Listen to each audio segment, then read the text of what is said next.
Et si je te disais qu'il existe en toi un portail que presque personne ne traverse? Non pas parce qu'il est inaccessible, mais parce que personne ne nous a jamais appris à le voir. Il y a un instant où l'énergie humaine atteint son point le plus élevé. Un moment qui peut rester à la surface, ou se transformer en une porte vers quelque chose d'immense. Si tu restes jusqu'à la fin, tu découvriras comment transformer ce feu intérieur en clarté, présence et connexion profonde avec ton essence. Les anciennes cultures le savaient. Et aujourd'hui, je vais te révéler pourquoi ce savoir a été oublié et comment le réactiver. Si cette vérité résonne en toi, écris dans les commentaires. Je traverse le portail. Dans les temps anciens, ce savoir ne s'enseignait ni dans des livres, ni ne se prêchait sur des places publiques. Il se transmettait en silence, de maître à disciple, dans des temples isolés, des montagnes inaccessibles et des grottes sacrées où le monde extérieur ne pouvait interrompre. Les sages taoïstes parlaient d'une énergie appelée Jing, capable de créer la vie et en même temps, lorsqu'elle était raffinée consciemment, de réveiller des états supérieurs de conscience. Ils comprenaient que cette force n'était pas quelque chose à réprimer ou à gaspiller, mais à élever, se transformer. Ils l'appelaient alchimie interne. Transformer le plomb en or, le dense en subtil, l'animal en divin. Les maîtres tantriques de l'ancienne Inde la voyaient comme Shakti, l'énergie primordiale de la création se manifestant dans le corps humain. Pour eux, ce moment de maximale intensité était le point exact où l'humain se souvenait de son origine divine. Ce n'était pas une fin à atteindre et à oublier, c'était un début, une clé vers des états de conscience que l'esprit ordinaire n'avait jamais expérimentés. Les chamans de Mésoamérique savaient que lorsque cette force était activée consciemment, sans dispersion, la perception du monde changeait complètement. Ils pouvaient accéder à des visions, comprendre le langage de la nature, recevoir des enseignements des ancêtres. Ce feu intérieur, lorsqu'il était contenu et dirigé, ouvrait des portails de connaissances. Les yogis de l'Himalaya pratiquaient, pendant des décennies, l'art de retenir cette énergie vitale, non pas depuis la répression, mais depuis la maîtrise. Ils développaient une capacité extraordinaire. Ils pouvaient sentir l'énergie montant le long de la colonne vertébrale, activant des centres de conscience qui, chez la plupart des êtres humains, restent endormis toute la vie. Même dans les traditions chrétiennes mystiques, les saints et les moines parlèrent d'une flamme intérieure qui, lorsqu'elle était purifiée par la dévotion et la retenue sacrée, générait des extases spirituelles que aucune expérience mondaine ne pouvait égaler. Sainte Thérèse d'Avila décrivait des états d'union mystique où le corps et l'esprit se fondaient dans une expérience d'amour divin si intense que le temps et l'espace disparaissaient. Mais cette connaissance avait une exigence fondamentale, la conscience, présence totale, intention sacrée. Ce n'était pas un plaisir recherché comme échappatoire. C'était un pouvoir intérieur, reconnu comme portail. Un feu qui pouvait élever la conscience vers des états d'illumination, ou se perdre en secondes d'inconscience, ne laissant qu'un écho vide. C'est pourquoi cette connaissance était jalousement protégée. Non par élitisme spirituel, non parce que les maîtres voulaient garder le secret, mais parce qu'ils savaient qu'entre des mains inconscientes, cette force sacrée était gaspillée. Cela devenait une addiction au lieu d'une libération, une recherche compulsive au lieu de transcendance. La différence entre les deux chemins ne résidait pas dans l'énergie elle-même. Elle était dans le niveau de conscience avec lequel on l'habitait. Et c'est pourquoi cela nécessitait une préparation. Cela nécessitait que le chercheur apprenne d'abord à être présent dans son propre corps, qu'il apprenne à respirer consciemment, qu'il apprenne à diriger son attention sans que l'esprit ne se disperse dans 1000 directions. Ce n'est qu'alors, seulement lorsque le récipient était préparé, que le secret se révélait. Ce moment de maximale intensité n'est pas un point final où l'énergie doit être libérée. C'est un point de choix, un seuil où tu peux laisser la force s'échapper vers l'extérieur et se perdre, où tu peux la guider vers l'intérieur et te transformer. Dans les écoles ésotériques d'Égypte, ce processus était enseigné comme la résurrection du corps spirituel. Dans le soufisme, comme l'union de l'amant avec le bien-aimé. Dans le bouddhisme tantrique, comme l'illumination à travers la transmutation des passions. Tout le monde parlait de la même chose avec des mots différents. Il existe une technologie spirituelle oubliée, codifiée dans votre propre corps, capable de convertir l'énergie la plus dense en la lumière la plus pure. Et pendant des siècles, ce savoir s'est dilué. Il n'a pas été détruit par des ennemis externes. Il s'est perdu parce que l'humanité s'est déconnectée de son propre corps, parce que la précipitation est devenue normale, parce que l'inconscience s'est normalisée, parce que nous avons oublié que nous sommes des êtres d'énergie avant d'être des êtres de pensée. Mais ce savoir n'est jamais mort. Il est juste resté endormi, attendant ceux qui seraient prêts à se souvenir, attendant des âmes qui ressentaient, au plus profond de leur être, qu'il existe quelque chose de plus grand que l'expérience superficielle. Quelque chose de sacré, quelque chose de transformateur. Si tu sens que ce savoir ancestral t'appelle depuis un endroit que tu ne peux nommer, si quelque chose dans ces mots réveille un écho de reconnaissance, comme si tu l'avais toujours su mais que personne ne te l'avait confirmé jusqu'à présent, écris « Je me souviens de l'ancien ». Il existe un phénomène que des millions de personnes expérimentent, mais que peu peuvent te nommer clairement. C'est cette sensation qui arrive après, lorsque le moment est passé, et qu'il ne reste qu'une sorte de vide inexplicable. Beaucoup de personnes vivent avec une anxiété chronique, qui n'a pas de cause médicale apparente. Un insomnie que aucun médicament ne résout complètement. Une fatigue de l'âme que le repos physique ne touche pas. Ils cherchent un soulagement dans des intensités de plus en plus grandes. Ils cherchent une connexion dans des expériences de plus en plus fréquentes. Mais quelque chose se dissipe toujours. Quelque chose manque toujours. Comme s'il y avait une fuite d'énergie qu'ils ne peuvent pas identifier. Et alors commence un cycle que personne ne comprend vraiment. La quête de cette intensité devient plus urgente, plus compulsive, plus nécessaire. Non pas pour le plaisir en soi, mais pour ce qui vient après quand elle n'est pas là, ce vide, cette chute, cette déconnexion profonde, ce qui se passe réellement, ce que les anciennes traditions comprenaient il y a des millénaires, c'est ceci. L'énergie la plus puissante de l'être humain s'active à ce moment culminant et se perd sans direction consciente. Imagine que ton corps est un réceptacle d'énergie vitale. Chaque jour, tu accumules cette énergie à travers la nourriture, le repos, la respiration, la vie elle-même. Et à ce moment de maximale intensité, tout ce réservoir s'ouvre. Il se concentre. Il se potentialise. Tu as deux options à cet instant, bien que la plupart des gens n'aient jamais été conscientes qu'il existait un choix. La première option, celle que 99% des personnes choisissent par pur automatisme, est de laisser cette énergie se libérer vers l'extérieur et se perdre. Elle sort du corps et s'en va, comme de l'eau se déversant d'une coupe, comme de l'électricité se déchargeant sans produire de lumière. Et ce qui reste après n'est pas seulement de la fatigue physique, c'est quelque chose de plus subtil, de plus profond. C'est une déconnexion énergétique, un blackout temporaire de ta vitalité essentielle. C'est pourquoi la somnolence immédiate survient. C'est pourquoi l'esprit s'embrouille.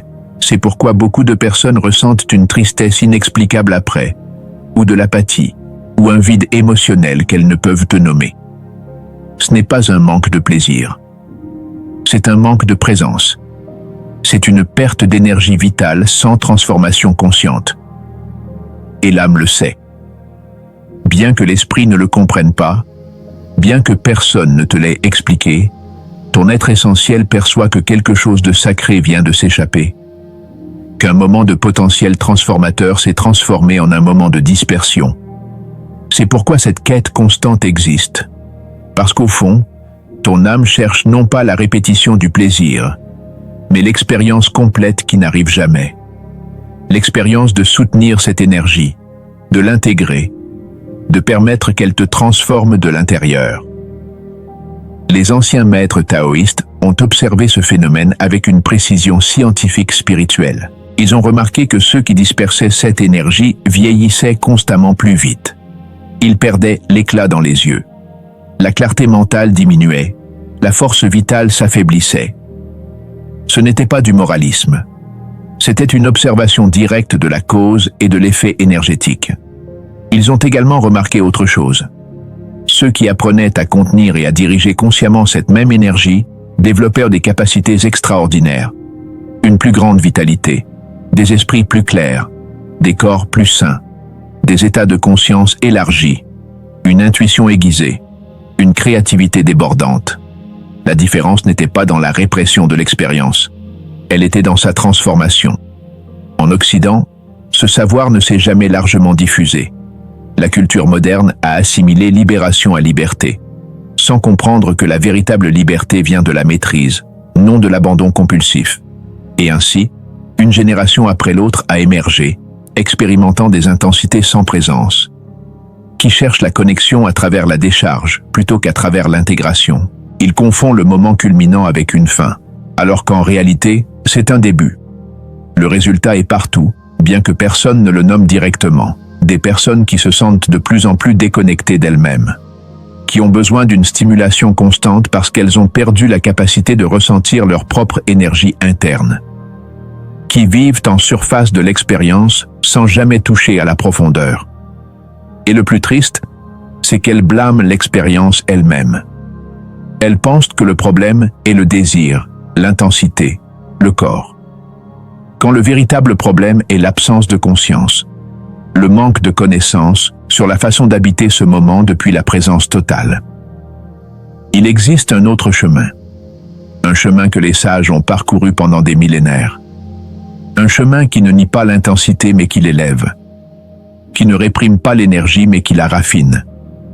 Mais ce chemin nécessite d'abord que tu comprennes ce qui se passe, que tu nommes le vide, que tu reconnaisses la fuite, que tu énergie la plus précieuse s'échappe clairement moment après moment sans que tu ne t'en rendes compte. Ce n'est qu'à partir de cette compréhension claire que tu peux choisir quelque chose de différent. Ce n'est que lorsque tu vois le schéma complet que tu peux commencer à le transformer.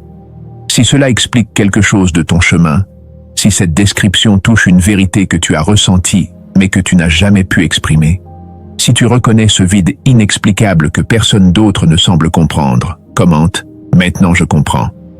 Voici la vérité qui brise toutes les croyances modernes, qui défie tout ce qu'on t'a appris sur le corps, le plaisir et l'énergie. Le problème n'a jamais été l'intensité. Le problème n'a jamais été le désir. Le problème n'a jamais été l'expérience en elle-même. Le problème a été l'inconscience. Les anciennes traditions enseignaient quelque chose que la culture moderne a complètement oublié. Ce point culminant d'énergie, ce moment d'intensité maximale, n'est pas une fin à atteindre puis à oublier. C'est un seuil, un portail dimensionnel, un point de choix conscient. Les maîtres tantriques le savaient avec une clarté cristalline. Ils enseignaient qu'à cet instant précis, lorsque l'énergie vitale atteint son point de concentration maximale, tu as accès à un état de conscience qui est normalement hors de ta portée. L'esprit ordinaire, l'esprit qui vit dans le passé et le futur, l'esprit qui planifie, juge et compare, cet esprit s'arrête. Pendant un moment, le dialogue interne cesse, le temps se suspend. Et dans cet espace de silence mental absolu, quelque chose d'autre peut émerger. Mais voici la clé que presque personne ne connaît.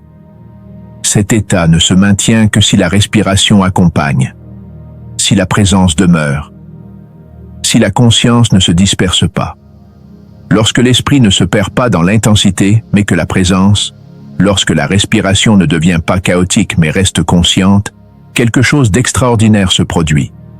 L'énergie cesse de s'échapper vers l'extérieur comme un feu qui s'éteint. Au lieu de cela, elle commence à se déplacer vers l'intérieur. Elle commence à monter, à ascensionner par des canaux énergétiques que la médecine chinoise a cartographiés il y a 5000 ans et que la science moderne commence à peine à reconnaître. Et quand elle monte, quand elle s'élève le long de la colonne vertébrale en activant centre après centre de conscience, la perception s'élargit de manière qu'aucune substance externe ne pourrait réaliser. Les yogis appelaient en cela Kundalini, le serpent d'énergie endormi à la base de la colonne vertébrale qui, en s'éveillant, monte en illuminant chaque centre de conscience jusqu'à la couronne. Les taoïstes l'appelaient l'orbite microcosmique, le circuit complet de l'énergie vitale qui, lorsqu'il est activé consciemment, régénère tout le système. Les soufis parlaient du feu de l'amour divin qui brûle dans le cœur et s'élève jusqu'à se fondre avec l'absolu. Différents noms, même expérience, même portail. Cet instant qui dure normalement quelques secondes et se termine en dispersion peut s'étendre. Il peut se approfondir. Il peut devenir une ouverture vers des états de conscience qui transforment complètement ta relation avec la vie, avec les autres, avec toi-même. État d'unité profonde, où la séparation entre toi et l'univers se dissout. État de clarté mentale, où les réponses à des questions que tu as portées pendant des années apparaissent simplement. État d'amour inconditionnel qui ne dépendent de personne ni de rien d'extérieur. État de présence si intense que chaque sensation se magnifie 1000 fois. Le frottement d'un drap devient extase.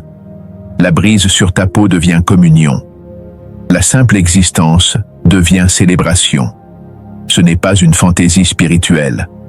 Ce n'est pas une exagération mystique. C'est l'expérience documentée de praticiens de César pendant des millénaires. Des temples de Khajuraho en Inde au monastère taoïste des montagnes Wudang. Des cercles tantriques du Tibet aux écoles soufis de Perse. Tous sont arrivés à la même conclusion. Il existe une façon d'habiter ce moment qui ne se termine pas dans le vide, mais dans la plénitude. Qui ne résulte pas en chute, mais en élévation. Qui ne génère pas d'addiction, mais de libération. Mais cela nécessite un entraînement. Cela nécessite de la pratique. Cela nécessite que tu apprennes 3 choses fondamentales que la culture moderne n'enseigne jamais. Premièrement, présence corporelle totale. La capacité d'être complètement dans ton corps, ressentant chaque sensation sans que l'esprit s'échappe vers des pensées, des fantasmes ou des attentes. Deuxième, respiration consciente. L'art de maintenir le souffle fluide et profond même lorsque l'intensité veut le rendre erratique. Parce que la respiration est le pont entre le corps et l'énergie, entre la matière et la conscience. Troisième, intention dirigée. La clarté absolue que ce moment n'est pas à perdre mais à trouver. Ce n'est pas à oublier, mais à se rappeler. Ce n'est pas à disperser mais à intégrer. Lorsque ces 3 clés se combinent, le moment culminant cesse d'être une fin et devient un début. Le début d'une expansion de conscience qui peut durer des minutes, des heures, ou dans le cas de maîtres avancés, se maintenir comme un état permanent d'illumination.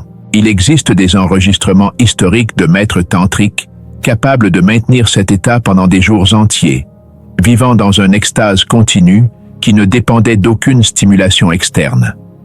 Ils avaient appris à activer et à circuler cette énergie en interne jusqu'à ce qu'elle devienne leur état naturel d'être.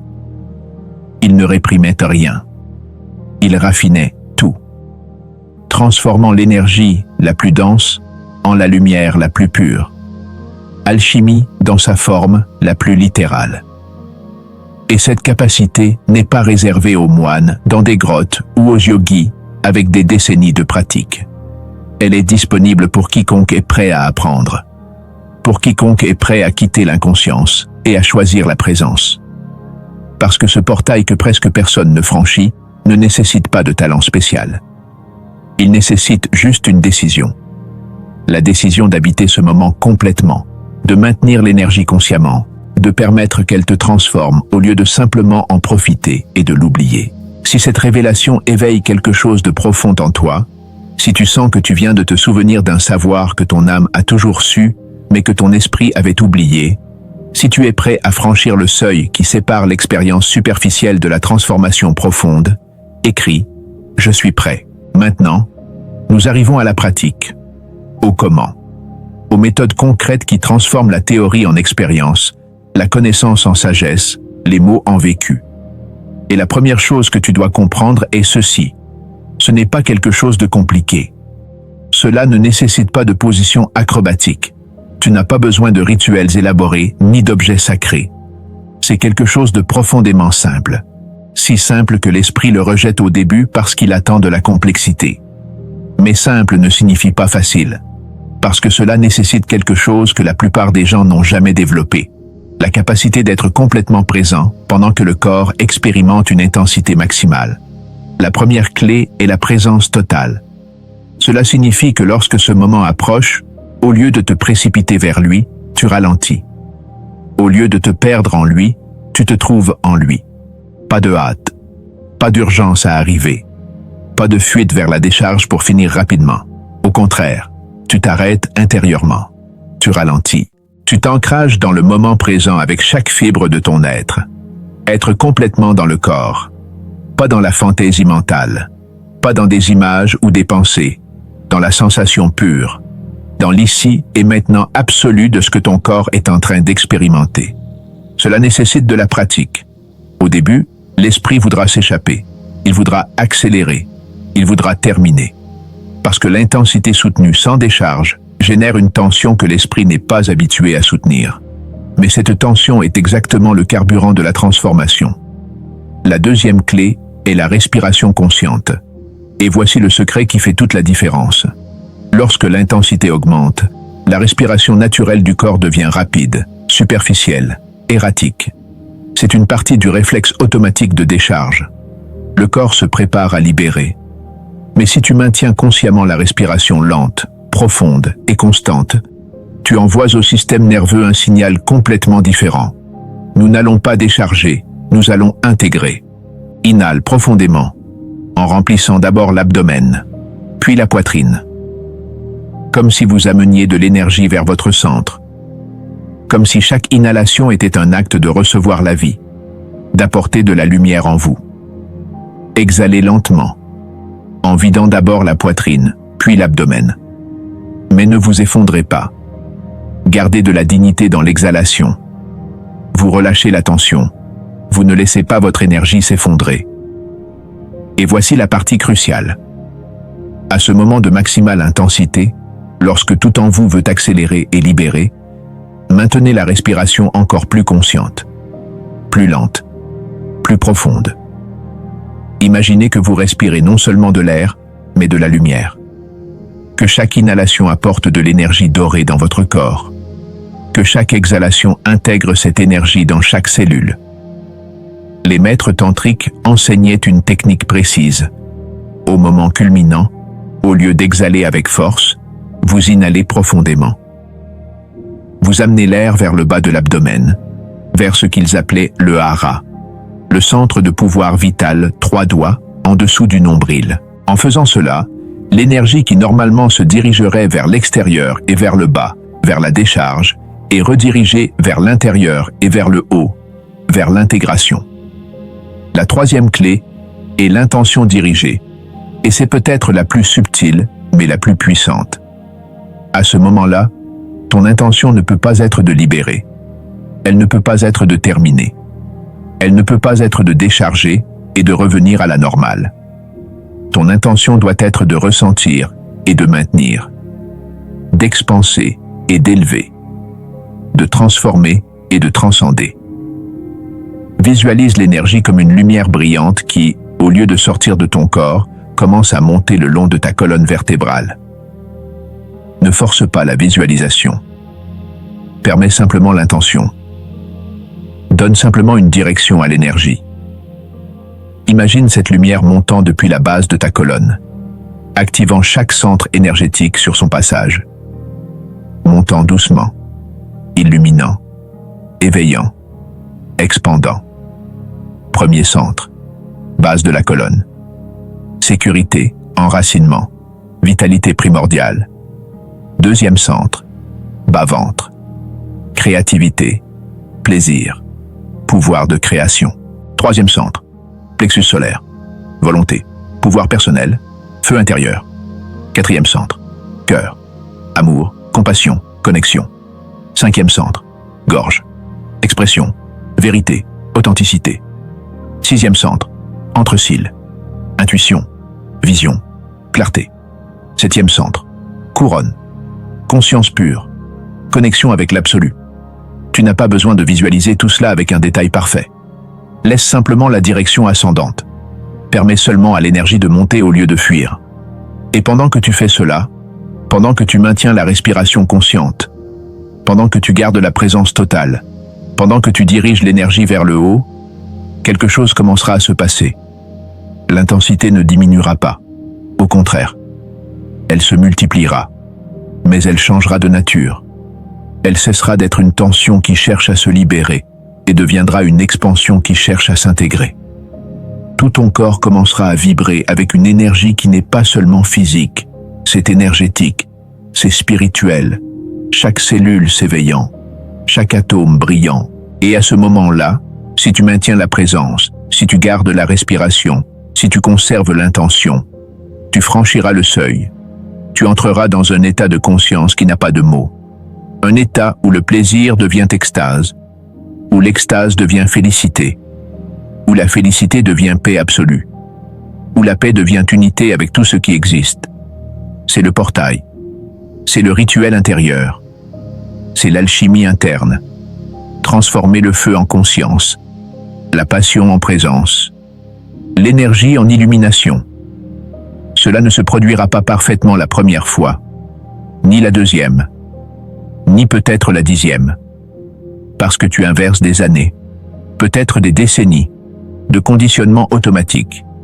Mais chaque fois que tu essaies, chaque fois que tu choisis la présence plutôt que l'automatisme, chaque fois que tu maintiens au lieu de libérer, tu entraînes ton système nerveux. Tu lui enseignes un nouveau chemin. Tu ouvres le portail un peu plus, et viendra le moment, peut-être quand tu t'y attendras le moins, où le portail s'ouvrira complètement, et tu traverseras, et rien ne sera plus jamais pareil. Si tu ressens ce rituel comme vrai, si tu reconnais dans ces instructions un chemin que ton âme a cherché, si tu es prêt à pratiquer jusqu'à maîtriser cet art sacré, commente « J'active mon énergie ». Ceux qui pratiquent cet art ancien, ceux qui apprennent à traverser le portail consciemment, parlent de transformations qui vont bien au-delà du moment même. Ils parlent d'un avant et d'un après dans la manière complète d'habiter la vie. La première chose qu'ils remarquent est quelque chose de physique et tangible. Plus de calme. Une sérénité profonde qui ne dépend pas des circonstances extérieures. Comme s'ils avaient découvert un centre interne qui reste immobile, peu importe quelle tempête se déroule à l'extérieur. Cette anxiété chronique qu'ils portaient comme si c'était une partie de leur personnalité commence à se dissoudre, pas du jour au lendemain, mais couche par couche, pratique par pratique, jusqu'à ce qu'un jour, ils réalisent qu'ils ne vivent plus dans un état d'alerte constant. L'insomnie qui les poursuivait pendant des années commence à céder, parce que leur système nerveux a finalement appris à revenir en mode repos. Il a appris qu'il n'a pas besoin d'être en alerte permanente, qu'il est sûr de lâcher prise. Puis vient la clarté mentale, une clarté de pensée qu'ils n'avaient pas expérimentée depuis l'enfance, comme si un brouillard constant s'était levé et qu'ils pouvaient maintenant voir avec une précision cristalline. Les décisions qui les paralysaient auparavant pendant des semaines deviennent maintenant évidentes, non pas parce qu'ils ont plus d'informations, mais parce qu'ils ont accès à une intuition plus profonde, à une sagesse intérieure qui ne dépend pas de l'analyse rationnelle. La créativité s'éveille. Des idées qui demandaient auparavant tant d'efforts à générer coulent maintenant naturellement. Des solutions à des problèmes qui semblaient insolubles apparaissent spontanément, comme s'ils s'étaient connectés à une source d'inspiration illimitée. Mais peut-être que le changement le plus profond se produit dans les relations, surtout dans les relations intimes. Lorsque tu apprends à habiter ta propre énergie consciemment, lorsque tu développes la capacité de témoigner de l'intensité sans te perdre en elle, quelque chose change dans la façon de se connecter à un autre être humain. Tu ne cherches plus chez l'autre ce qui te manque. Vous n'utilisez plus l'intimité comme échappatoire à vous-même.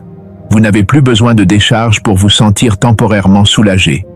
Au lieu de cela, vous arrivez complet. Vous arrivez présent. Vous arrivez depuis votre propre centre de pouvoir. Et depuis cet espace, l'intimité devient quelque chose de complètement différent. Elle cesse d'être un besoin compulsif et devient une célébration consciente. Elle cesse d'être un échange de manque et devient une fusion de plénitude. Les personnes qui pratiquent ces techniques rapportent des connexions intimes de plusieurs heures, pas de minutes. Des connexions où l'énergie circule entre les deux sans se perdre, où l'intensité augmente et diminue par vagues, mais ne se termine jamais par un effondrement. Des connexions où les deux peuvent atteindre des états d'extase plusieurs fois sans épuisement, car l'énergie ne se perd pas mais circule, s'amplifie, s'élève. Et ensuite, au lieu du vide, de la fatigue, de la déconnexion typique, il y a une présence accrue. Il y a un amour approfondi. Il y a une sensation d'unité qui persiste pendant des jours. Ce n'est pas une exagération romantique, c'est le résultat documenté de pratiques tantriques lorsqu'elles sont réalisées correctement. C'est ce qui se passe lorsque deux êtres humains apprennent à se rencontrer non pas depuis le manque, mais depuis la plénitude. Mais même si tu pratiques cela seul, sans partenaire, les bénéfices sont extraordinaires, parce que tu apprends à gérer ta propre énergie vitale. Tu développes une maîtrise sur la force la plus puissante qui existe dans ton corps. Cette énergie cesse d'être une impulsion qui te contrôle et devient une force que tu diriges. Elle cesse d'être quelque chose qui te domine et devient quelque chose que tu maîtrises. Non pas depuis la répression, depuis la transformation. La vie elle-même se sent plus vivante. Les couleurs sont plus vives, les saveurs plus intenses. La musique te touche plus profondément. La nature te parle plus clairement. C'est comme si tu avais vécu dans une version opaque de la réalité et que tu pouvais enfin voir les vraies couleurs, ressentir les vraies textures, expérimenter la véritable intensité d'être vivant. Les anciennes traditions avaient raison. Elles ne parlèrent pas en métaphores. Elles décrivaient des expériences réelles, des transformations concrètes, des pouvoirs latents qui s'éveillent lorsque tu apprends à habiter ton énergie consciemment. Et tout commence par une décision simple. La prochaine fois que ce moment approche, au lieu de te perdre dedans, tu te trouves dedans. Au lieu de libérer automatiquement, tu tiens consciemment. Au lieu de terminer, tu commences. Parce que lorsque tu franchis ce portail une fois, lorsque tu expérimentes ne serait-ce qu'un instant ce qui existe de l'autre côté, tu ne peux plus jamais vivre dans l'inconscience. Tu ne peux plus te contenter de la version superficielle de l'expérience. Tu as goûté à quelque chose de plus grand. Tu as touché à quelque chose de sacré. Tu as rappelé qui tu es au-delà du corps physique. Tu es énergie consciente. Tu es lumière en mouvement. Tu es le portail même.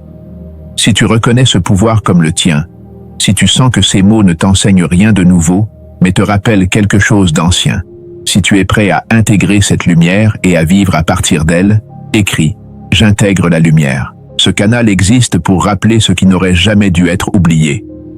Pour les âmes qui sentent qu'il y a quelque chose de plus et qui sont prêtes à le vivre. Le portail n'est pas à l'extérieur. Il est en toi. Et il s'ouvre lorsque tu choisis la présence plutôt que la précipitation. Souviens-toi de cette phrase. L'énergie que tu crées avec conscience te transforme. Si tu sens que tu appartiens à cette communauté d'âmes qui s'éveillent, abonne-toi et marche avec nous. Nous continuerons à ouvrir des portails ensemble,